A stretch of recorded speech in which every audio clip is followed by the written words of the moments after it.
भाई 2025 साल अरे सोना के छो वर्षा का हाल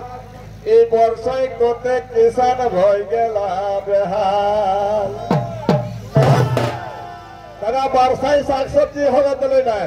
किसान के भारी मोरन भेले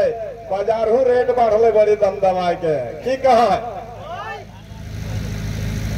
वही कैसे बाँचो तो प्राण किसान कैसे बाँचो तो प्राण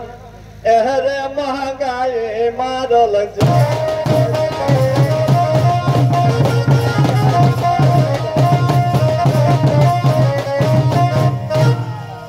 35 টাকা কিলো আটা अरे 35 টাকা चार 35 টাকা भेलो चार अरे 35 টাকা आटा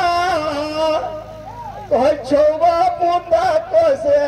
सब कही देना दादा तेले और सब्जी के दाम तेले और सब्जी के दाम छुअल आसमान कैसे बाँचो तो प्राण 80 টাকা किलो भिंडी